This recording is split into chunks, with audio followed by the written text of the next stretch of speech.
ઢુંડિયા પીપળિયા મારું વડિયા તાલુકાનું આંડા જેવું ગામ છે. ગામના પાદરમાં 15 વર્ષથી એકલા રહેતા બે બુઝુર્ગ એવા દંપતીને ક્યાંક લૂંટના ઈરાદે અડધી રાતે નિર્મમ હત્યા કરવામાં આવી. આ કરપીણ હત્યાથી આખા પંથકમાં હારેરાત ચાલી. ક્યાંય ધન લૂંટાય તો વાંધો નહીં, પણ આજ બે ગવટિયા એ ધનના લોભે એનો જીવ ગુમાવવાનો થયો. એનું મારા સહિત સમગ્ર પંથકને ભારે મોટે છે. સવાલ વ્યવસ્થાનો છે. ક્યાંય કાયદો અને વ્યવસ્થાની સ્થિતિ કથળે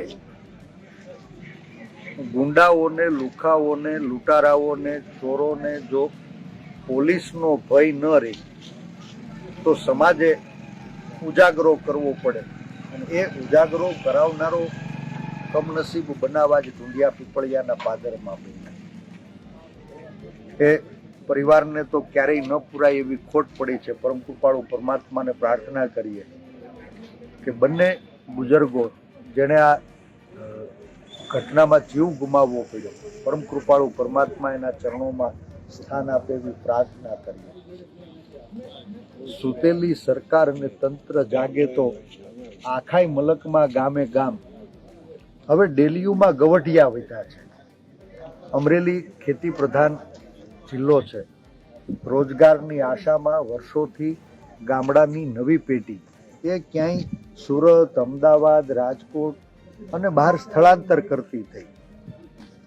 બધાય ગામડામાં મોટી મોટી ડેલીયુમાં શહેરની અંદર સોરવતું ન હોય એવા ગવઢિયા એ ક્યાંય જીવના જોખમે તો પોતાના ઘરમાં નથી રહેતા ને એવી ચિંતા હવે મારા સહિત આખા મલકને સતાવી રહી છે. આજ બે વડીલોને ગુમાવવા પડ્યા, એનો જીવ પાછો નહીં આવે, પણ આખાય અમરેલી જિલ્લાના દરેક ગામમાં આવા 50-100 ઘર જે ગવઢિયાઓ ઉર છે, બીજું કોઈ નથી. શું પોલીસની નિષ્કાળજીના કારણે એ લોકોના જીવ ઉપર પણ જોખમ મંડરાતું રહેશે? એ સવાલ હવે સામાન્ય લોકોની અંદર થઈ ગયો. આપણે સૌ સાથે મળી પ્રભુને પ્રાર્થના કરીએ આ કમનસીબ ઘટનામાં જે બે બુઝુર્ગોને ગુમાવવા પડ્યા, પ્રભુ એના ચરણોમાં સ્થાન આપે અને ભવિષ્યમાં આવી ઘટનાઓ ન ઘટે એના માટે જે કોઈ ગુનેગાર હોય એ ગુનેગારોને વહેલામાં વહેલી તકે પકડી એને આકરામાં આકરી સજા આપવામાં આવે, દાખલારૂપ સજા આપવામાં આવે. આ પેલો બનાવ નથી. આની અગાઉ પણ અમરેલી જિલ્લામાં આવી 2-4 ઘટનાઓ એ ખાંભા હોય, ચિત્તલ હોય, લીલિયા હોય બની છે. પેલી ઘટના નથી, પણ જો તંત્ર ધારે તો આ છેલ્લી ઘટના જરૂર બની શકે. ક્યાંય તંત્ર અને પોલીસ તંત્ર એનો ભય પેદા થાય, સુરક્ષા વધારવામાં આવે, ચોકી પેરો વધારવામાં આવે, રાત્રિ પેટ્રોલિંગ વધારવામાં આવે. જે બહારના લોકો ક્યાંય આપણા ગામડાની અંદર ખેતી અને ખેતી વ્યવસાયમાં મજદૂર તરીકે જોડાયેલા છે, એનો આવરો જાવરો હગાવાલા એની નોંધ રાખવામાં આવે. આજ ઢુંડિયા પીપળિયાના પાદરમાં ઊભા છે ને પાદરની હામી ડેલીએ બે ગવઢિયાઓને ગુમાવવા પડ્યા.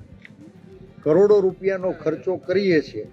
કમસે કમ ગામડાની મુખ્ય બજારોમાં જો ક્યાંય સરકારે સીસીટીવી કેમેરા ગોઠવા હોત તો આ ગુનેગારોને પકડી શકાયા હોત. લગભગ 17મી તારીખે રાતનો બનાવ છે. એકલા રહેતા હતા. 18 તારીખે સમી સાંજે ગામવાળાને ખબર પડી કે આપણે ત્યાં પાદરમાં આવી કમનસીબ ઘટના બની ગઈ. અને આજ અઠવાડિયું પૂરું થવા આવ્યું છતાં આ જે કોઈ હત્યારાઓ છે, જે કોઈ લૂંટારાઓ છે, એના સુધી તંત્ર પહોંચી શક્યું નથી. ને તે દિવસે રાત્રે પણ પોલીસ તંત્રને સફાળા જગાડીને સત્વરે ગુનાહિત કૃત્ય કરનારા લોકો સુધી પહોંચવા માટે થઈને કીધું હતું. આજે અહીંયા આવ્યો એ પહેલાં પણ જિલ્લા પોલીસ અધિક્ષકને ફરી ફોન કરી આના તથ્યો સુધી પહોંચવામાં પોલીસ સફળ થઈ કે કેમ પૂછ્યું, દુઃખ થાય કે આટલી બધી જાકમજોળની વચ્ચે ગામના પાદરમાં 2 ગવઢિયાઓને ગુમાવ્યા અને પોલીસ તંત્ર હજી સુધી એના હત્યારાઓ સુધી પહોંચી નથી. અપેક્ષા રાખીએ કે જે 2 ગવઢિયાઓને ગુમાવ્યા છે એને ન્યાય મળે. ભવિષ્યમાં આવી ઘટનાઓને રોકવા માટે જે કોઈ ગુનેગારો હોય એને કડકમાં કડક સજા મળે અને એ ગુનેગારો પકડાય નહીં, એને કડકમાં કડક સજા ન મળે ત્યાં સુધી જાહેર જીવનના કાર્યકર્તા તરીકે અમારે જ્યાં પણ રજૂઆત કરવાની થતી છે, લડાઈ લડવાની થતી છે, સરકારનો દરવાજો ખટખટાવવાનો થતો હશે તો નિષ્ઠાપૂર્વક એ ફરજ અમે સૌ નિભાવવાના છીએ અને અપેક્ષા રાખીએ કે ભવિષ્યમાં આવી ઘટનાઓને રોકવામાં આપણને સૌને સફળતા મળે.